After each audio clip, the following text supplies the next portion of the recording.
Imagine this, you are sitting in traffic, Mumbai, Delhi, doesn't matter. The horn is blaring, someone just cut you off, your phone has 14 notification, your chai has gone cold, and somewhere in the back of your mind, there is this quiet, persistent feeling like a splinter you cannot locate, that something is wrong. Not catastrophically wrong, but just off. Like life keeps promising you something it never quite delivers. Now, here is the question that changed the world 2,500 years ago.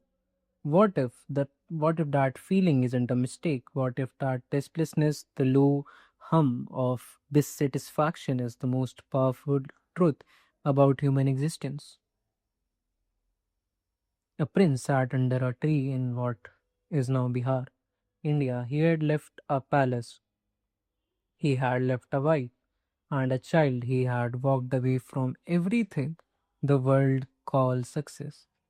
And sitting there for 6 days and 7 nights, he stared into the nature of suffering so deeply that he came out to the other side.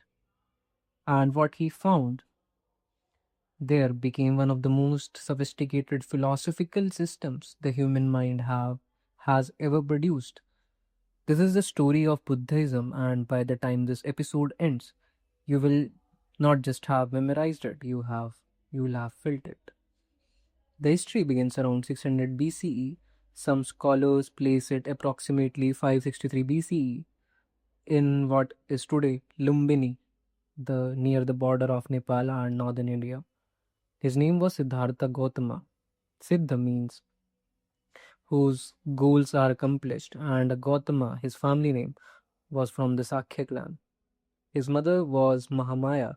His father Sudhodana was a ruler, a sort of regional king or a chieftain, and the family was Kshatriya, the warrior class in the class hierarchy. So, what does it mean? It means Siddhartha wasn't born poor, he was born into comfort, power, and privilege. And there is a legend.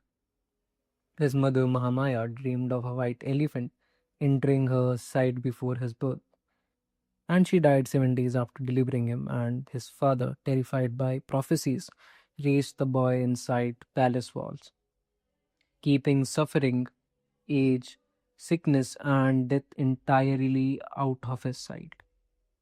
Think about what that means. An entire world carefully constructed to hide reality. It may sound familiar, doesn't it?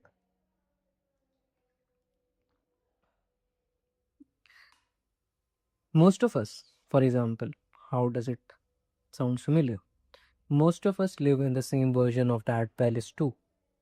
But at the age of 29, or some account says around the time he was young adult, Siddhartha encountered foresights that broke his carefully constructed illusion. That were an old man, a sick man, a corpse, and a wandering monk, a shramana, who seemed, despite having nothing, to carry a strange peace.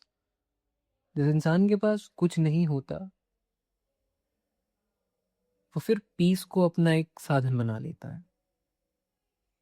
These, coming back to Buddhism, these foresights shattered him. And so he left in the middle of the night. He left his sleeping wife Yashodhara and his infant son Rahula, and walked out the world he had never been allowed to see. For 6 years, he practiced severe skepticism, starving himself, sleeping on thorns, guided by the belief that the body must be punished into enlightenment. He studied under great teachers and found nothing.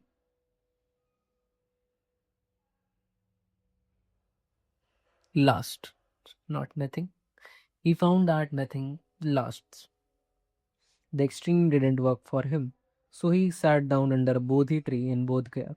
6 days, 6 nights, meditating through visions, temptations, fears, and finally, on the full moon night, Purnima, he broke through. He became the Buddha, the awakened one. He was approximately 35 years old. After Enlightenment, the Buddha taught for approximately 45 years, wandering across Gangetic plains seeking to anyone who would listen, like kings, beggars, murderers, philosophers. But here's the thing, he wrote nothing down. The teachings were oral, memorized by monks, carried through generation like a flame passed from lamp to lamp. After the Buddha's death, his parinirvana, his teachings were compiled. This collection is called three Pitakas, or the three baskets.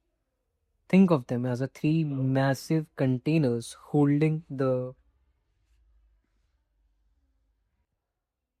think of them as three massive containers holding the entire architecture of Buddhist thought.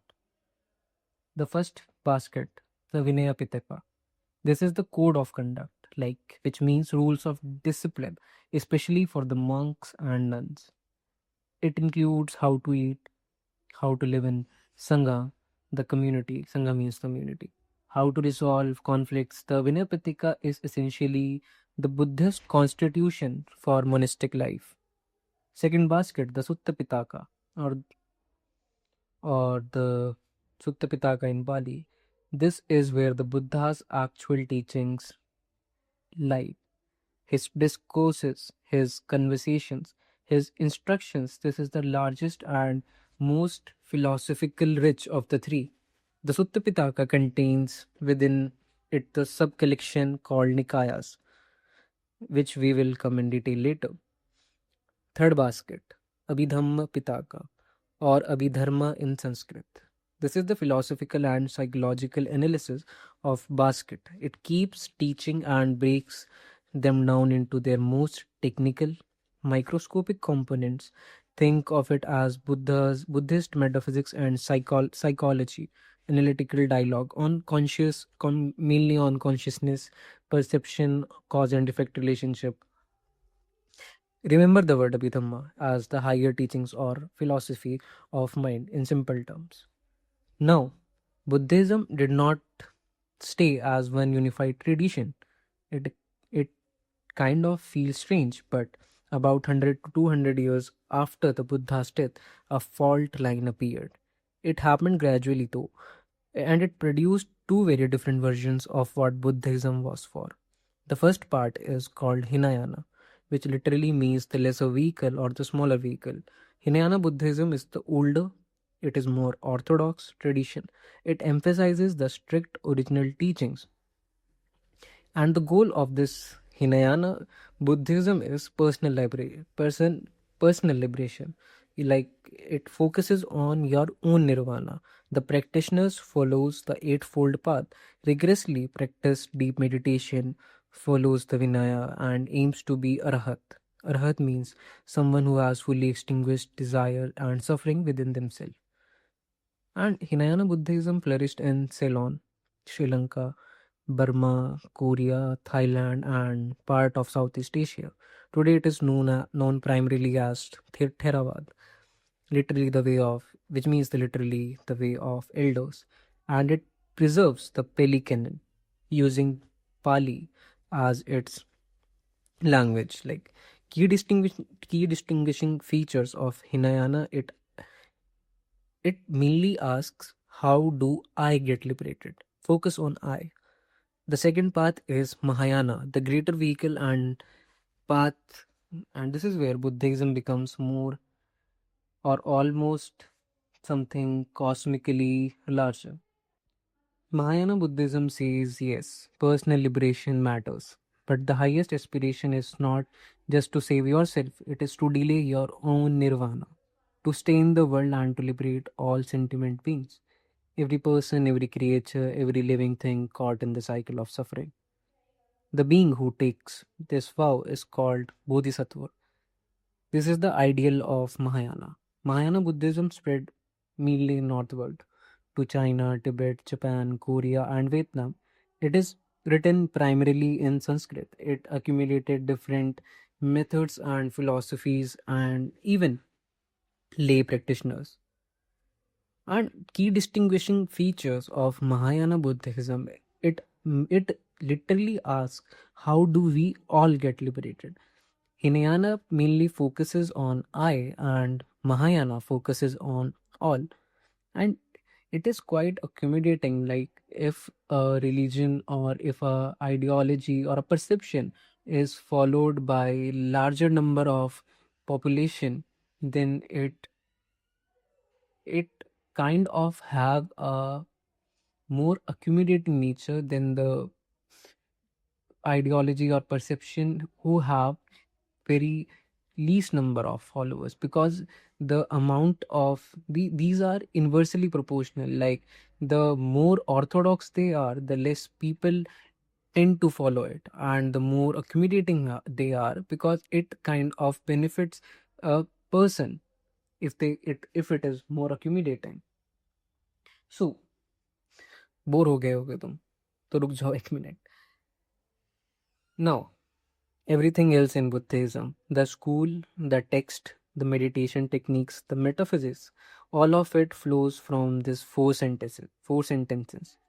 For observations about reality so precise, so honest that they feel almost unbearable to sit with. The Buddha, sorry for the background noise, the Buddha framed them as doctor, would diagnose a disease. He called them the Chatur Arya Satya, the four noble truths. Now, let's discuss what are the four Chatur Arya Satya. Noble truth one, Dukha, which literally means life is suffering, but not suffering in a dramatic sense only. Dukha is subtler, more devastating observation. The Pali word literally refers to an exhale that doesn't quite fit in a wheel, a friction built into existence itself. Dukkha comes in three forms.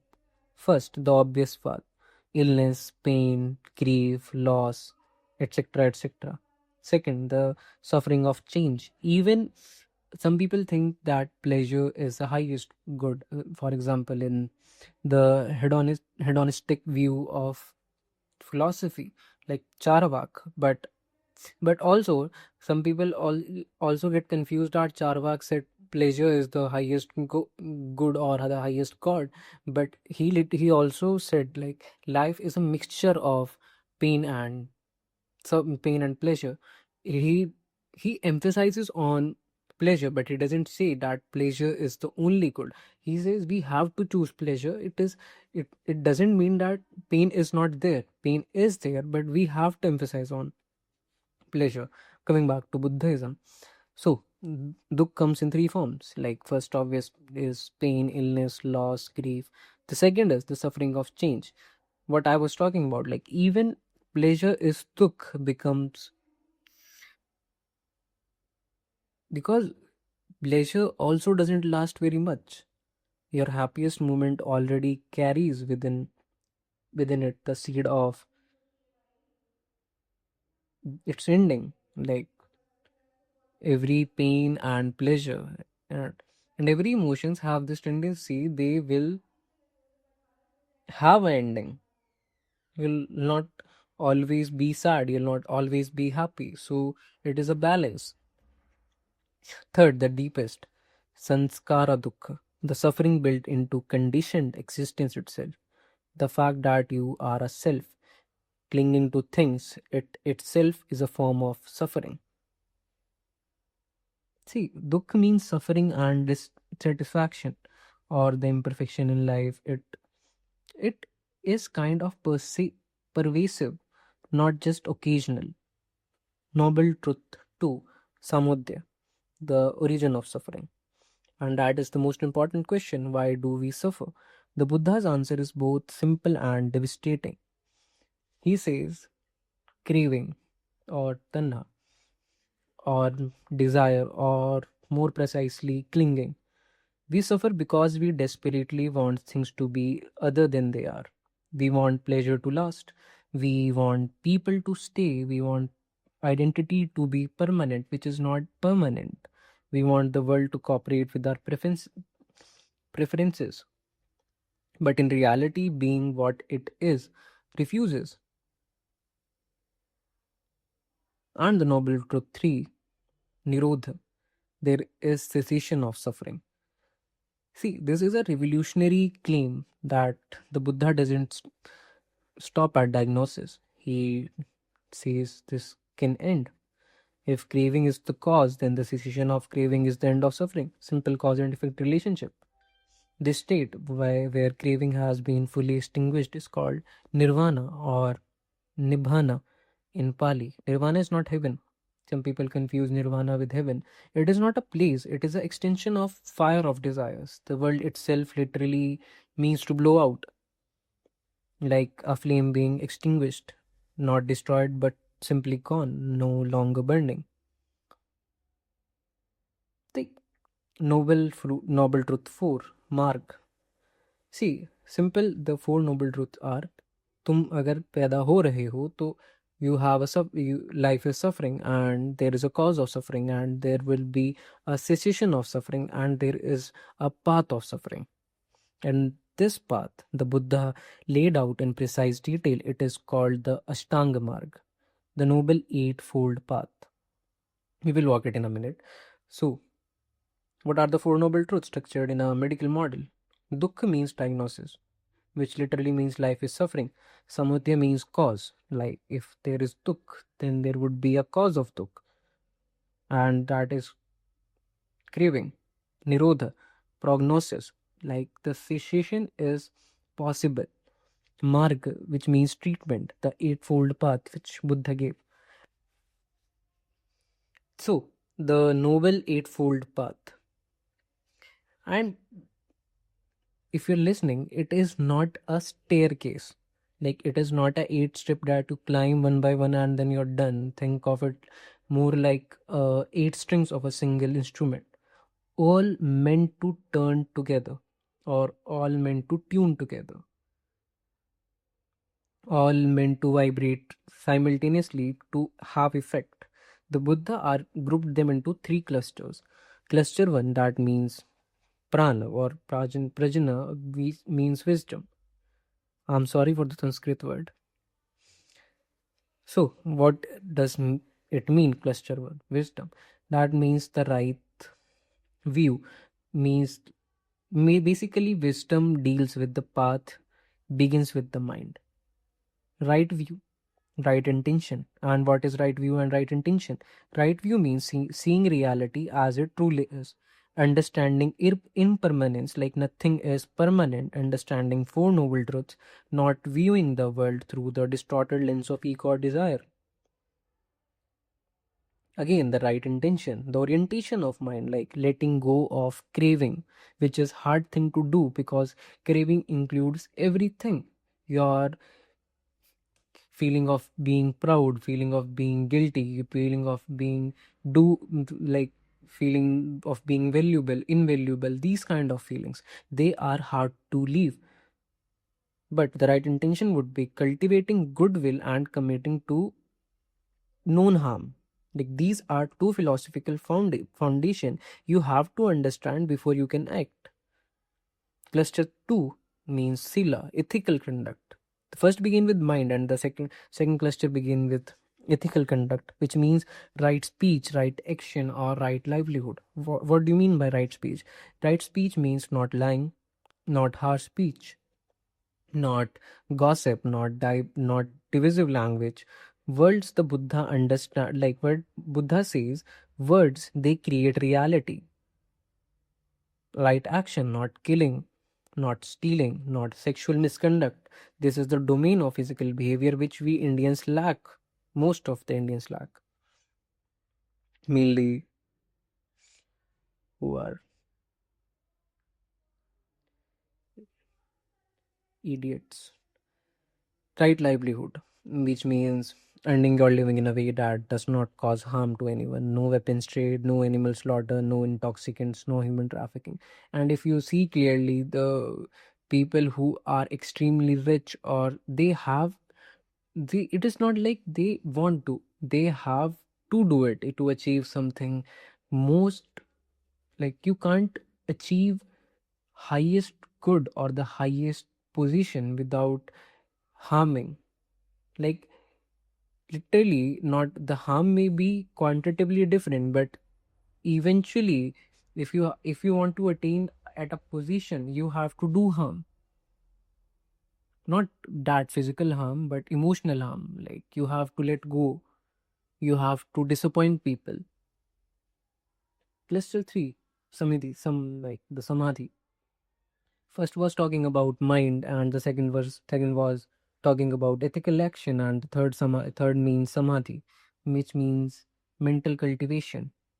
It includes right effort, right mindfulness, right concentration. Right effort, what do you mean by right effort? Actively working to abandon negative states of mind and cultivate positive ones. Buddhism is not passive. The mind requires work. Right mindfulness, like sati in Pali, which is known as the moment to moment awareness of body, feeling, mental states, and phenomena. And do you know this? Like this, right mindfulness is the foundation of vipassana, like which means insight meditation, and the right concentration, which means deep meditative absorption. The jhanas, the state of progressively deepened focus. This is what. This is where the mind becomes still enough to see clearly. And how many of you meditate? Very low in number, I guess. And beneath the Four Noble Truth, obviously it's not your fault. Like we live in a world where we don't have time for ourselves. We are so cling to family, we are so cling to profession, we are so cling to the desires, we are so cling to the emotions that we don't have time for meditation. And again I'm saying this is not your fault. We are living in a structure of the world that we, if we try to focus on ourselves, there is some hindrance always. So the for that thing they have introduced three marks of existence. Like beneath the Four Noble Truth even lies an even more fundamental observation. The Buddha said, look at anything that exists, like really look, and you will find three universal characteristics. Anika, that means impermanence. Nothing is permanent. हो सके तो tattoo करवा लो कि nothing lasts. And impermanence means nothing lasts, nothing. For example, the flower wilts, the feeling fades, the relationship changes, the body aches. Your thought of this very moment are already gone. But impermanence goes deeper than obvious change. The Buddhist claim is that there is no stable, continuous substance anywhere in reality. Like every moment, like everything you experience is arising and passing away at a speed of your ordinary mind cannot track, which is reasonable. Like you, like, and also it also means that ki nothing comes out of nothing. So nothing disappears into nothing. This resonates with something that Western philosopher Nietzsche might have gestured towards, and Osho often pointed out to this when he said liberation is not found by adding anything. It comes from seeing that was never there to keep. Like we covered this, but there is appear as the dukh. Like dukh appears as a universal characteristics, not just a personal problem. Like everything is conditioned, everything is dependent, everything that arises carries within it, in its like within it, the nature of dukh. Like dukh as a universal mark, like not just I suffer, but conditioned existence itself is dukh. Like तुम पैदा हो गए, then you will grow. बचपन की years में तुम्हारी दुख अलग होंगे. बचपन में खिलौने नहीं मिलते तो तुम दुखी हो जाते हो. जब तुम थोड़े जवान होते हो तो इंसानों के साथ खेलते हो, और जब तुम थोड़े बूढ़े हो जाते हो तो तुम प्रिंसिपल्स के साथ खेलते हो. इट्स अ साइकिल ऑफ दुख and ananta, no self. Here we arrive the at the most philosophical and radically most misunderstood teaching in Buddhism. The Buddhism says there is no permanent, unchanging self. What you call I, that solid, continuous, independent thing you identify, like we identify as ourselves, is not there. At least not in the way you think it is. So, what is there? He answers, there are five skandhas. Five aggregates that together create the experience of selfhood, which means form, feeling, perception, mental formation, and consciousness. Form means body, the path that experience, feeling that sensations, perception, mental formations, which means thoughts, emotions, your free will, illusion of free will, and consciousness. These five are constantly arising and passing. They interact and produce what feels like a self. But there is no kind of solid, independent, permanent entirety behind them. The way they the way there would be no fire independent of the fuel, like heat or that oxygen that creates it.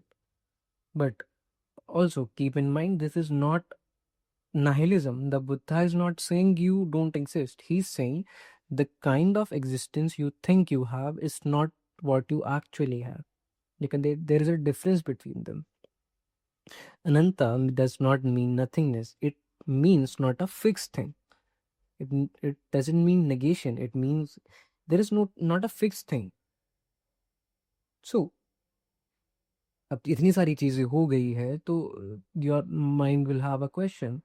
If there is no self and everything is impermanent, then what holds it all together? Why does the wheel of suffering keep turning? The Buddha's answer is Pritya Samputpada, which means dependent origination, or sometimes it is called as the wheel of causation or condition arising.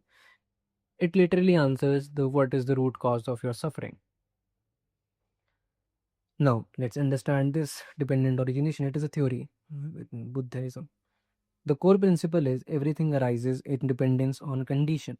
Like nothing exists independently. Like every effect has a cause. Like अगर तुम किस जगह खड़े हो तो तुम्हारा effect ही है वो, और तुम्हारे कुछ कॉजेज ही होंगे अगर तुम यहाँ पे होगे अपनी जिस कंडीशंस में तुम हो.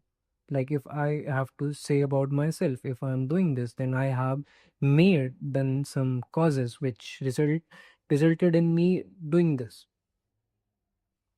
So the core principle is simple, like everything arises in dependence on conditions, like nothing exists independently. And every effect has a cause, like every cause becomes the condition for another effect. Like it's a cycle. तुम्हारा एक cause, फिर तुम उससे एक result होगा, फिर तुम्हारा वो एक कहीं ना कहीं cause होगा, फिर उससे एक effect होगा. It's a cycle of cause and effect. और तुमने अगर जावेद अख्तर और चलो छोड़ो. See, it means the Buddhism articulated this in a famous chain of 12 links. Like each link causes the next. Together they explain why being keep, like mainly it answers why we are reborn and why we keep suffering, why we keep craving. The chains begins with avidya, which means ignorance. Because of ignorance, samsara, like the mental formation arise. Because of the mental formation, consciousness, like because of the consciousness, name and form arises. And so it continues through the six sense basis: contact, feeling, craving, clinging, becoming, birth, and finally aging and death. It literally means ki, the root cause of suffering is avidya, which means ignorance. The born of it rises from the vidya and ends up getting born, or the having a will to born.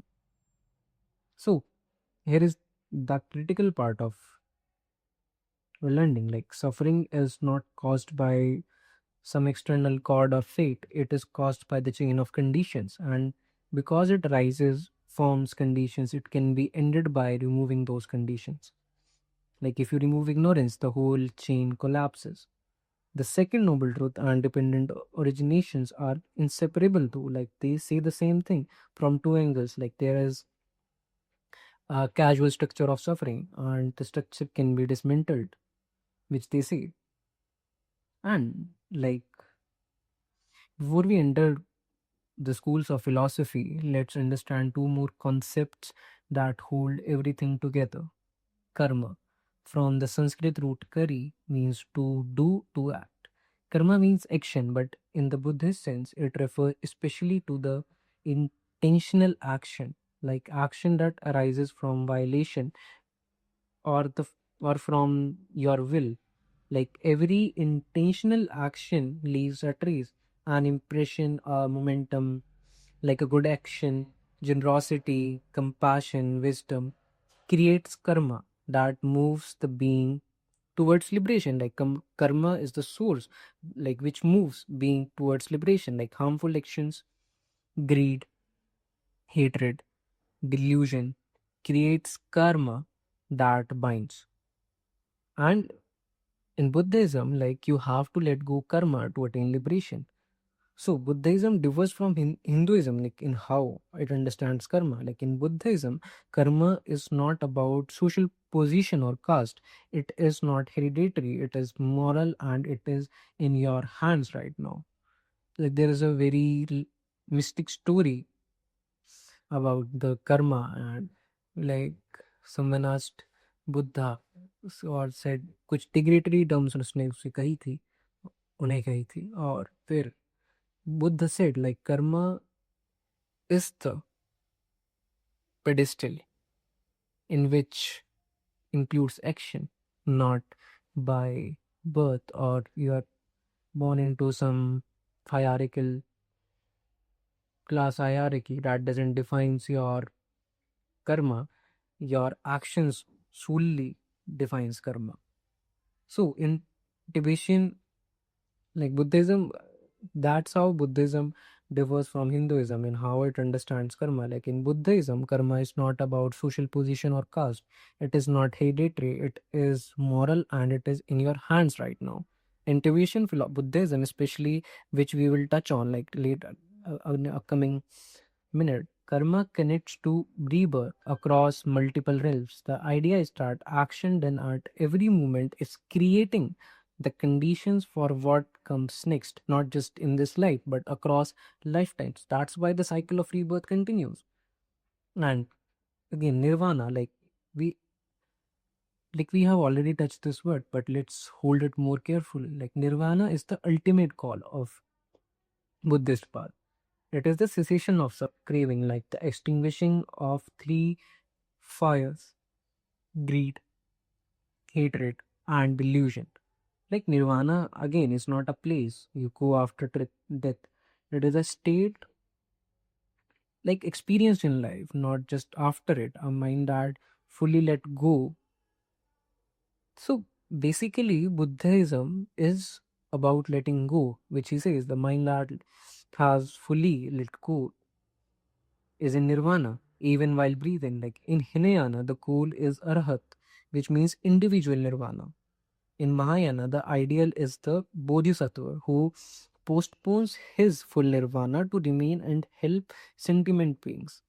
And after physical death, parinirvana, the fully liberated being, does not return to cycle of birth or birth and death, and the flames is blown out.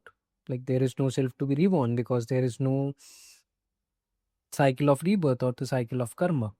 So there is no self to reborn. The conditions for continued existence are gone. So again, फिर यही question दिमाग में आएगा कि is nirvana nothingness?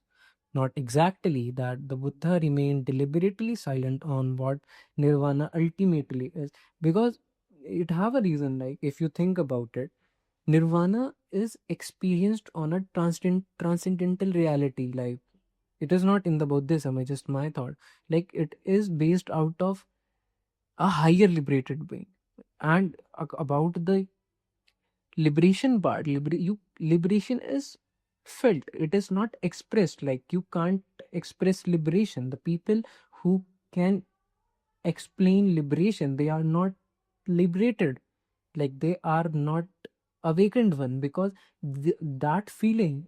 See, Buddha also, they gave sermons or like their teachings, but they didn't, the core concept of that nirvana is that he felt it. He didn't read it, or he didn't, like, he experienced it. Nirvana is experience. It is not something to, like, you can't, तुम चाह कर भी उस चीज को express नहीं कर सकते हो, because it is not a concept of phenomenal world. Again, coming back to Buddhism, like after physical death, but in the parinirvana, the fully liberated being does not return to the cycle of birth and death. The flame is blown out and there is no self to reborn. The condition for continued existence are gone. This is parinirvana, and nirvana is not nothingness. Nothingness, not exactly, but it is described as not suffering, not craving, not condition. Like it is beyond the reach of ordinary physical description. So, and there are some schools, like some academic portion too. So, now we enter a territory that separates the UPSC and philosophy student from the casual reader. Buddhism is not one philosophy over centuries, especially within Mahayana. Four major philosophical schools emerged, each answering the same questions differently. Think of them as four very different answers to the question, and the question is, what is real? Vibhashika, the realist school. This is one of the earliest Hinayana school. Like the Vibhashika are straightforward, like they are philosophical realists. They say the external world exists and it is real and it can be directly perceived. Like external objects are not just known through inference; they are directly known by the mind. The Vibhashika schools accept the reality of both external and physical world and the mental world, because they follow the Abhidharma, like especially a text called Mahavibhasha.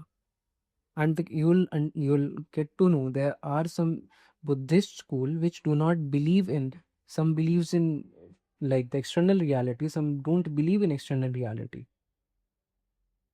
or some believes in physical reality, some don't believe in physical reality.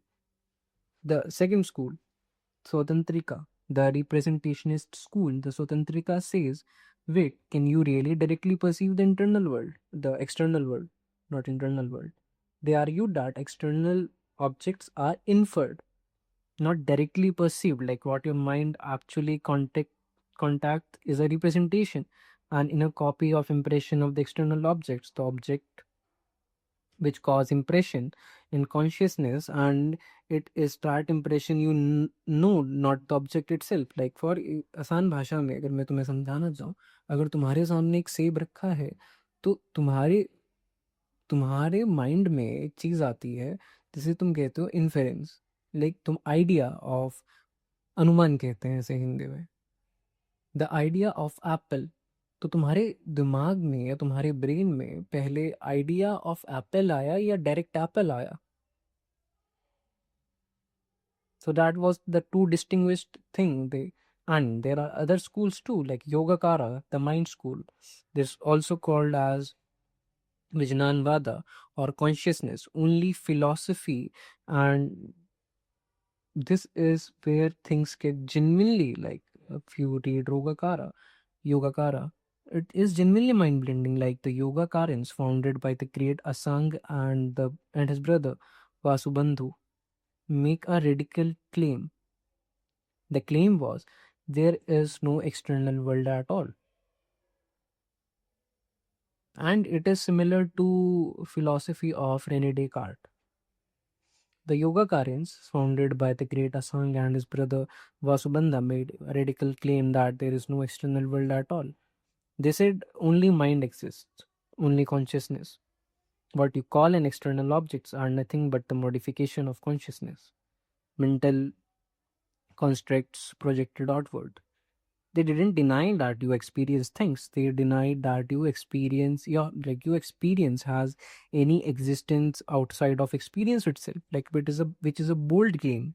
Like, think of it this way, like, if every experience you have ever had has been in your mind, then what makes you certain there is anything outside the mind causing those experience?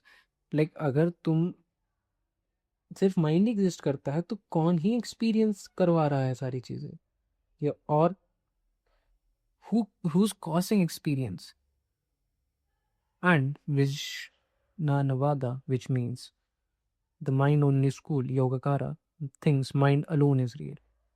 And this school becomes very important in Tibetan Buddhism and connects to idealism in Western philosophy, mainly Berkeley and Kant, Immanuel Kant. There are also in the school Madhyamika, the middle way school.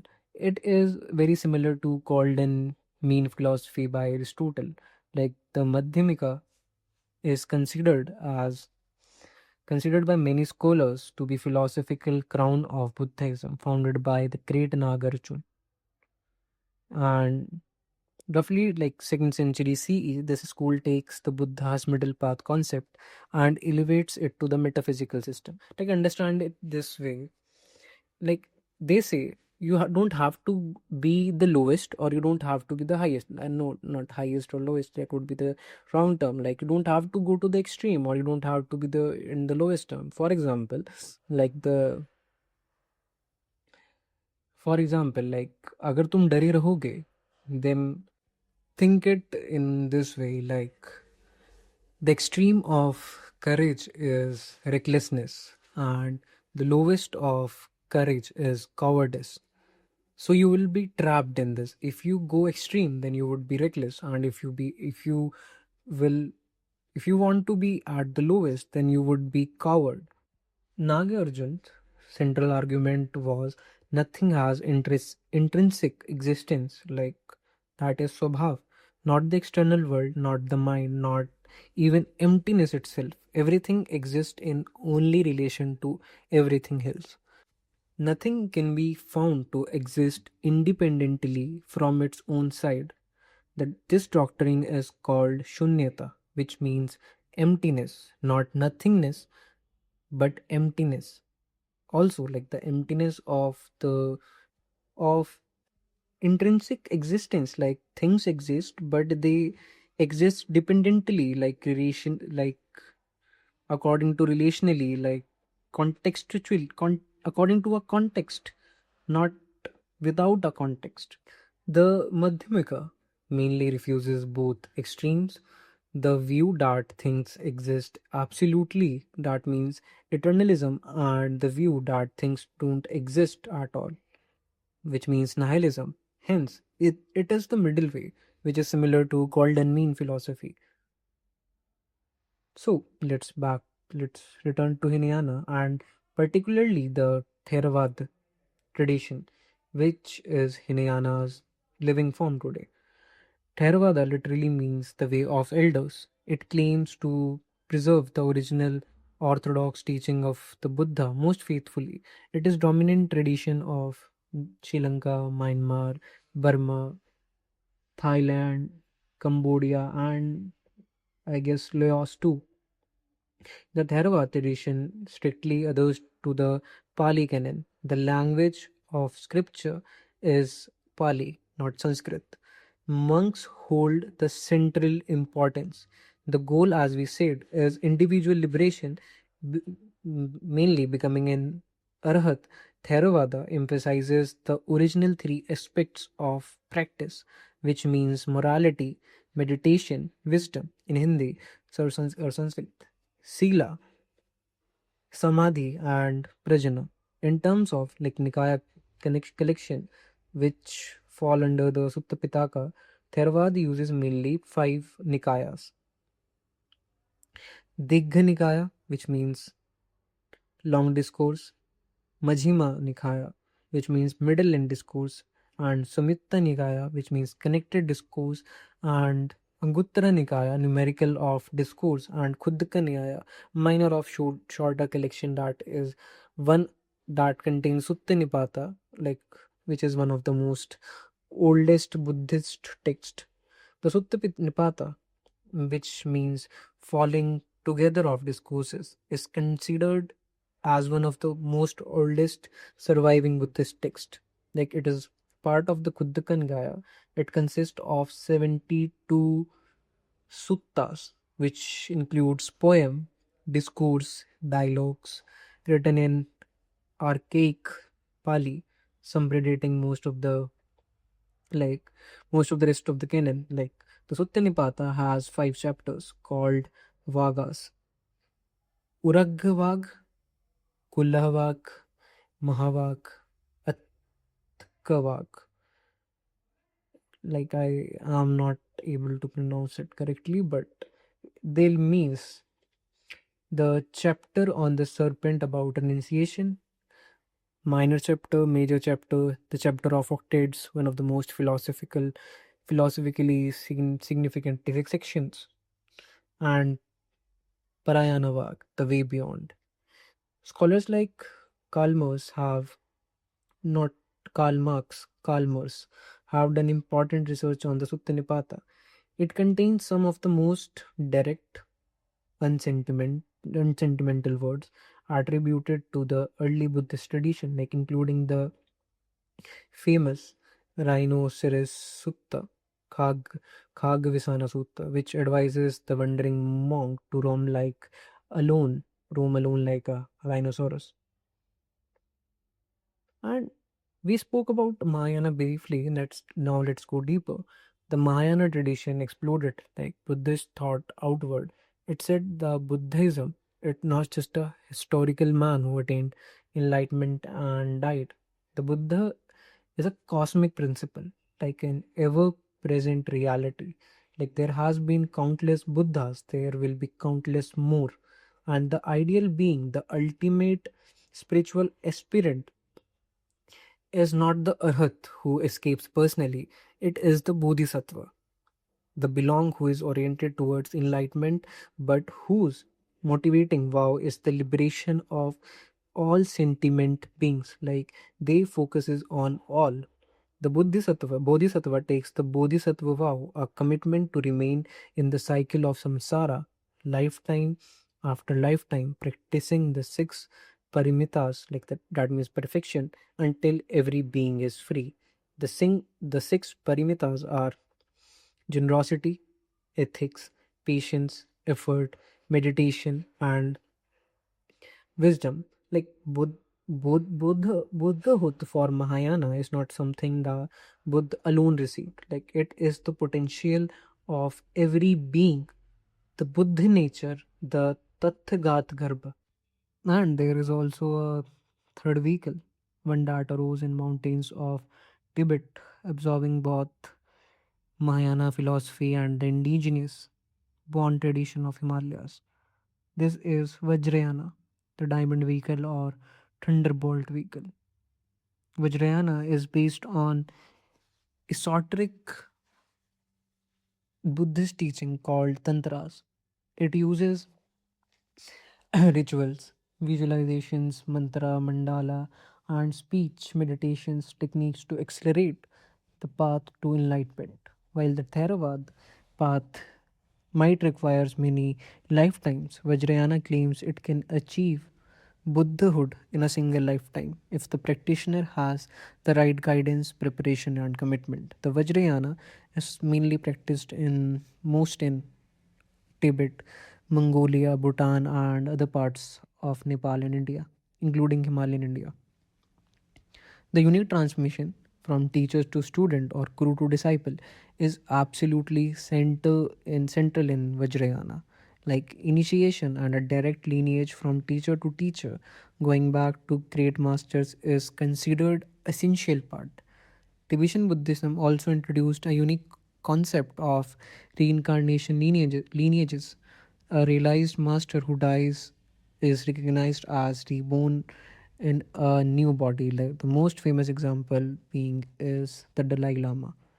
The search for the reincarnated teachers, Tulku, which is known as Tulku, is a distinctive features of Tibetan Buddhism. Like there are four schools of Tibetan Buddhism. Nia, you like Nyain Gama, the oldest school, and I am again saying I'm really sorry for my Sanskrit pronunciation. Nyain Gama, the oldest school, it traces its origin to Padma Sambhav, the Indian master, also called Guru Rinpoche, who brought Buddhism to Tibet in 8th century. This school is based on the teachings of Padma Sambhav bought along with the Dharma, hidden treasures like they were hidden treasure texts discovered in later centuries. It is known for Dzogchen, the great perfection teachings, mainly deals with the perfection teaching. Kagyu, the lineage school, it is figure it is a great figure of Milarepa, the 11th century Tibetan poet saint whose teacher was Marpa, who received the teachings from the Indian masters Naropa. The Kagyu emphasizes on Mahamudra, which means the great seal meditation as its central teaching. Sakya, founded in 1073 by a member of Khan family. The family comes from the grey earth of Sakya monastery. The Sakya lineage is based on family lineage, like its head position passes not by incarnation recognition, but within the family, like the you may call it a nepotism. Like, but within the family, the Sakya schools, and it is enormously politically powerful. Like at one point, its lamas were the de facto rulers of Tibet under Mongol patronage. Again, the fourth one, the Gelug, the most recently founded school established by Tsongkhapa, a great reformer who emphasized strict monasticism, like celibacy and the careful study of philosophy. The Dalai Lama, like it belongs to Gelug school. The Pinchen Lama is also a Gelug figure. See, all of this philosophy, it is not meant to live only in books. Buddhism is perhaps the most experiential philosophical tradition in history. Like the teachings is always pointing towards practice. Vipassana, like which means insight meditation, is the most foundational form. Vipassana means to see clearly, to observe the arising and the passing of thoughts, like sensations, feelings, and that also without clinging, without aversion, just to just be witness, like just to witness. This is the foundation of mindfulness movement in modern psychology. Samatha, calm abiding meditation, the cultivation of one pointed concentration. The mind learns to rest on a single object, the breath, or the million breath single object. You may include a circle on a wall. That requires mainly deep and focus. It also initiates focus more, by the way. See, like for example, a breath, a sensation without wandering. Mandala. In Tibetan tradition, the mandala is both a ritual symbol and a meditation object. It represents the sacred place of the enlightened being, a model of reality purified, like creating sand mandalas and then destroying them. It's is itself a teaching of impermanence. You have seen it on reel, and also it also focuses on analytical meditation, a Tibetan method, especially or developed in Gilog school, where the practitioner actively reasons through philosophical positions, like the Madhyamika view of emptiness, for instance, like using logical argument to break down habitual wrong views. And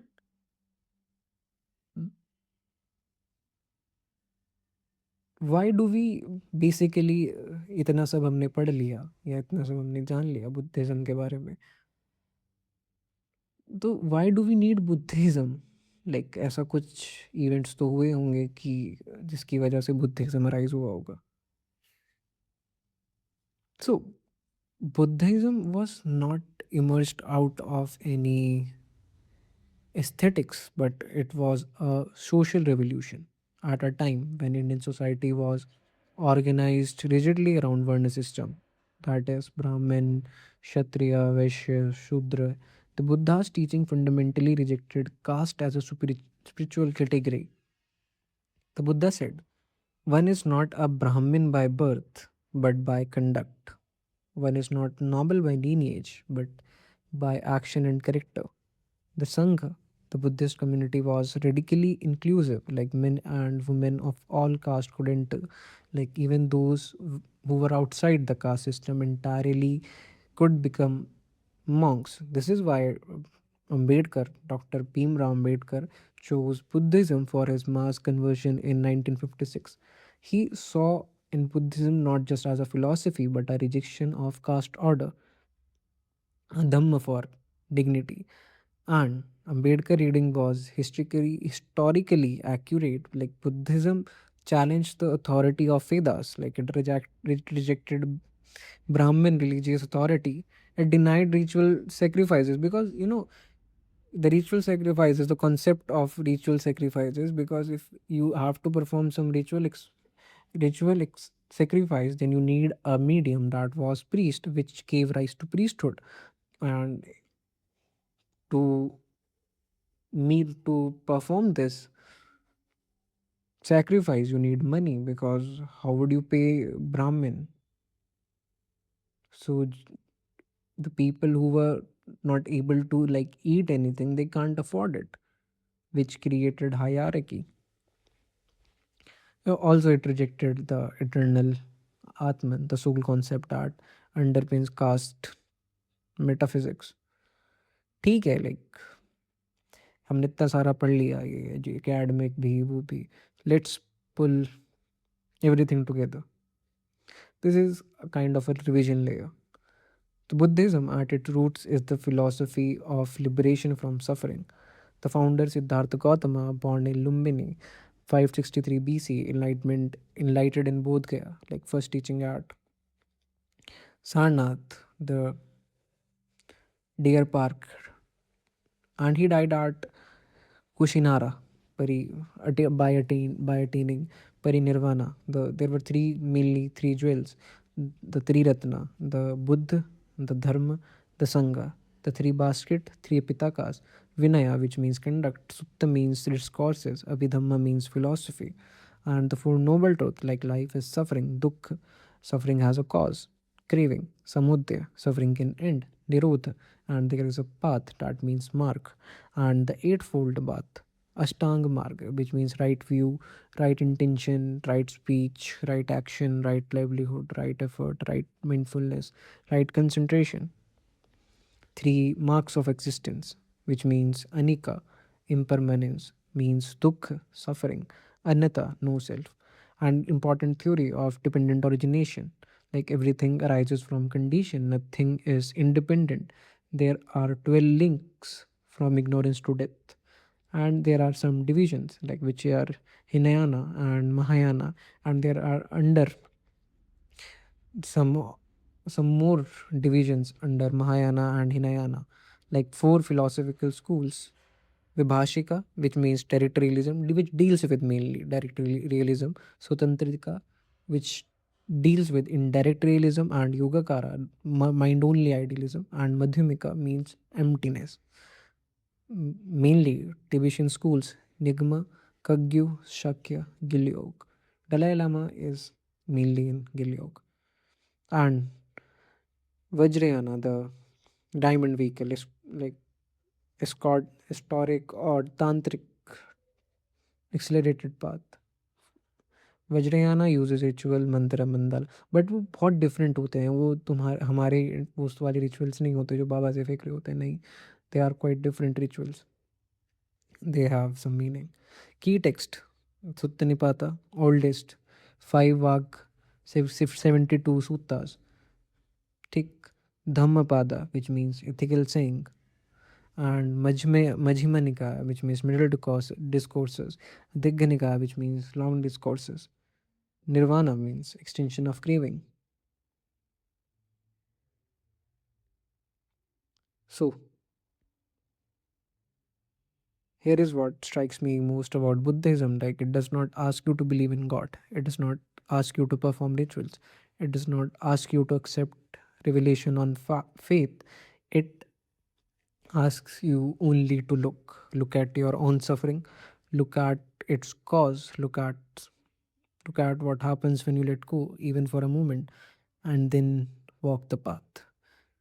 The Buddha before died was asked, to whom should we look now? Who will guide us? He said, be a lamp upon unto yourself. Like, people were crying because, and at that time Buddha says ki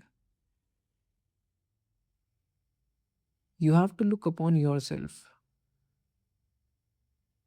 You don't have to, like, if you really got anything from me, then you don't have to cry. He said, be your own light. Up in Hindi, Apo Deepo Bhava.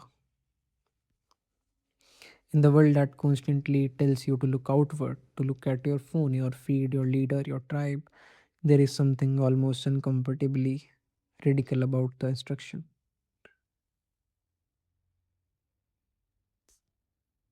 Mainly, this philosophy answers questions.